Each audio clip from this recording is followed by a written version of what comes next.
Hello and welcome to my August vlog.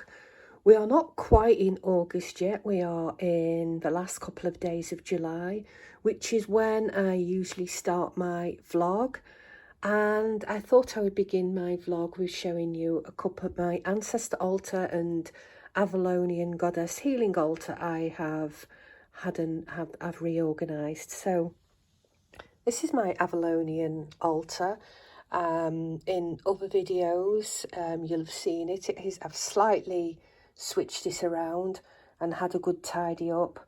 And this is now how my healing Avalonian goddess altar looks. My main altar for my witchcraft is very much the same. I don't really do anything with that. And the book I've been following throughout the year, and I go to the author's workshops that she has online via Treadwell's Books, and her workshops are based around this book, and I've been doing them since Imbolc and kind of following them. They're very informative and I've really been enjoying them. I've got my 2 sticks there. My late husband made these walking sticks. It was a hobby he enjoyed. And then coming over to my ancestor altar here, I have changed that around. It's different. I thought I'm going to have all the photos at the back together so that they're all in a group. And so the way I've done it is I've got my late father here and then his parents, both pictured young, just before they got married. I think that was their engagement photo. And when they were in the 80s there. And then I've got obviously my mum's aunt, my great aunt there, and myself and my late husband here. And I have switched it around a bit. There's my Akata hat, and I've got all my other things. I'm going to put another picture on this altar. I've just not had time to do it yet, and that's of my mum's sister, my Auntie Edna, who I don't really remember because she died when I was about 4 or 5, but my mum and her were very close, so it's 18 years difference between them. My Auntie Edna was 18 when my mother was born, so she was more like a mother figure to her, very close, because my mum came from quite a large family. There was my Auntie Edna, then my Uncle Frank, my Uncle Ken, my Uncle Robert, and then my mum being the youngest. So that's on my mum's side. But I was closer to my father's side of the family. We saw more of them. So that's the ancestor altar all switched up. And I thought I would share with you those for the beginning of August. And come with me through this August vlog to see what I'm up to. I just thought I would share with you an update of my altar, and I didn't add 1 photo, I added 2 on my mother's side. So zooming in there, I have a picture of my mum's older sister, my Aunt Edna, who I didn't really know very well because I was probably about 4 when she passed away. She died of a brain tumour. And behind her is my late Uncle Kevin. That's my father's brother. He died about 16, 17 years ago. And then there is my godmother. That was my mum's best friend. And all of them in that picture are dead, except the baby, which is me. It was my christening. And then on this side are my mum's mum and dad. I didn't know my mum's mum and dad, and to be honest with you, I don't really resonate with my mum's side of the family, except my great aunt, and in spirit her sister, who was a fortune teller. So I just thought I would share with you the altar update and the added photos. Okay, so this month I have ordered this deck. I've been after it for a while. It's called the Lemurian Star Child Oracle, and it's a really, really nice deck. I've seen it on a video of someone I follow, and I really like the deck. The trouble was, the deck that this particular person was using, the cards were huge, and that put me off the deck. I didn't want a deck that had huge cards, and I am talking really big cards here, supersized cards. And then I saw they brought out what was called a pocket size. Well, to me, that's just like normal card size. And it is a really nice deck. I got this from Etsy. And in the kind of readings I do channeled, what I call cosmic soul readings, where I channel in higher guides from other dimensions. And this card deck is going to go really lovely with that. It's just such a nice card deck, and the images are nice, and they have symbols on. It has a very Atlantean and Lemurian feel to it, this deck. Really, really nice. It's very much a deck that I would use in connection with the Galactic Council, higher realms, ascended masters, etc., that kind of deck. But it's a really nice, very colourful deck and pleasing on the eye. And it doesn't come with a guidebook, but on the back you have an app. Well, you have a QR code, and if you scan that with your phone, it will go in and give you the meanings of the cards. But I don't really bother with that. That's a beautiful one. I don't bother with that. I tend to dip in intuitively and look, because the way I was taught to read tarot back in the day was to allow the cards to talk to me. So I do like this deck. It has that other realm.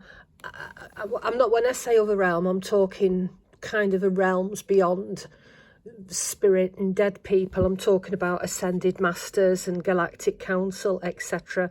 And it carries this vibe, and this was a deck I was looking for that vibe. It has to me, it has a very Atlantean and Lemurian vibe to it, and I will use this deck in these kinds of readings. I just like it. I really like it. And the cardstock's nice. It comes with a bag as well if you want to use it in a bag, but I'm just going to keep it in the box personally.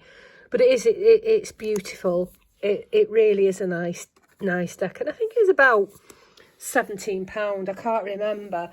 So that was a deck I bought this month, and then I'm going to show you what I'm reading. This is a book I'm reading this month. It's more of a reference book, and I bought it from World of Books. It was very reasonably priced, and it's in good condition. I would recommend this for anybody who is a witch or pagan or is into folklore and folk magic. It really is an interesting read, and it doesn't take long to read. It's packed with folklore, and it's packed with, and it's the book of lost countryside wisdom, which pertains to the British Isles. So it goes into the flora and the fauna, the folklore behind them, and it also goes into superstitions, how to make folk crafting things, the joys of a winter fire in the kitchen. It gives you not ingredients, recipes, and it also goes into the traditions of the year. So it really is an interesting read. I'll just show you some of it. Goes into types of honey, the life of a butterfly, about birds, swans. I mean, there's loads of swans in Glastonbury, loads of them. And it really is, it's interesting having a bee-filled garden, which is what I'm very keen on, and it gives you the plants, and I try to buy my plants in relation to bees. It goes into some of the herbs that they have. So it really is a good book to have on your shelf if you're into folklore, folk magic, witchcraft, or generally into nature. So, for example, it says here, St Swithin's Day, 15th of July, if it do rain, for 40 days it will remain. St Swithin's Day, if it be fair, for 40 days will rain no more. Now, on St Swithin's Day here, we had rain, and it absolutely poured it down. And we've kind of had rainy weather ever since. Although today it's not too bad. So I think there is always a kernel of truth in these folk sort of lore poems and things. I mean, the images in here are really nice as well. And it gives you things like how to find your true love by the light of the silvery moon, and how to keep people's evil spirits out of your garden, Halloween customs. It's a great reference book. I've read it, but it is a really good reference book, and I got it, like I say, from World of Books, and it was very reasonably priced, and it's in excellent condition. So I can really recommend this book, definitely as a reference book. And I would have to say that if you're a witch that's either on a budget or you don't have a lot of space in which to store your books, this is definitely a book to have on your bookshelf, because it's full of old folk customs, folk magic and folklore. Definitely worth having on your bookshelf.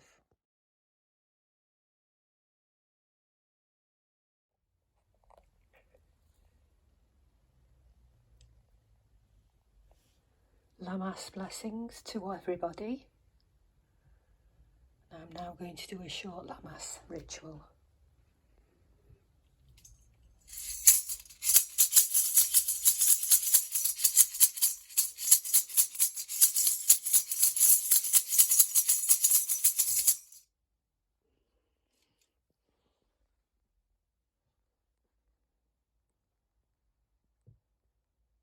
Great gods of nature, I honour your gifts. Through hunger, you sustain us. Through grief, you console us.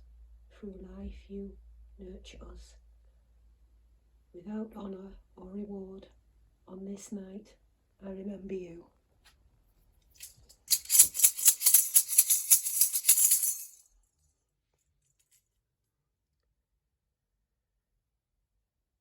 The god has sacrificed. The corn is gathered. The offering is made.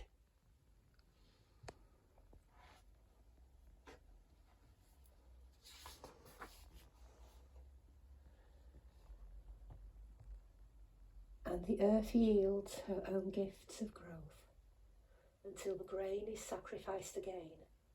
I take unto myself a first harvest, gaining strength from its rewards. The plate and the bowl are passed forward. Gifts become sacrifices, become gifts, in an ever-turning spiral of life. Each offering that is lost is gained, and so it is. So mote it be.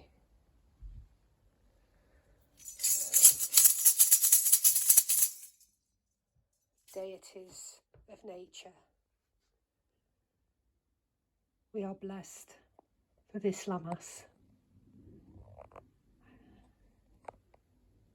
Blessed be.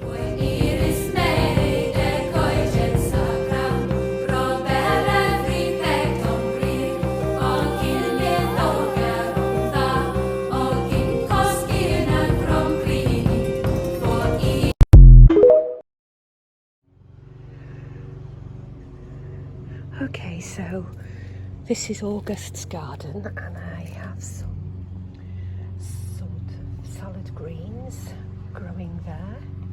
They're just starting to come into maturity, but I just harvest them as I need them. And then here I've got some peas, some new peas that I've planted, and broad bean. And then here are my haricot beans that are now in flower.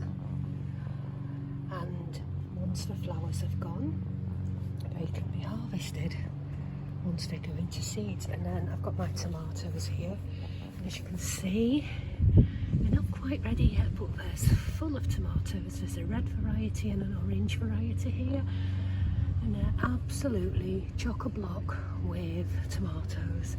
And then over there we have a pepper.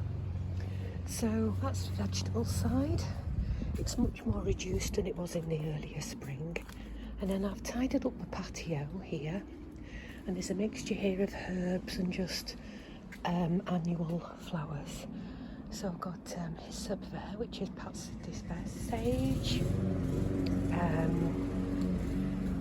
and then I think one's marjoram and one's oregano. No, one's thyme and one's oregano. And then I've got my roses here that I've just deadheaded. And then I've now got all roses along here at the back. And then now, you know, I've got some fresh buds coming on them. Then there's wild, these are all wild flowers. Little wild flower patch. My sweet peas. And then over here I've got these marigolds, which actually look like sunflowers, but they are marigolds or calendula. And I've got some atyrum there, or snapdragon, fuchsia, more marigolds.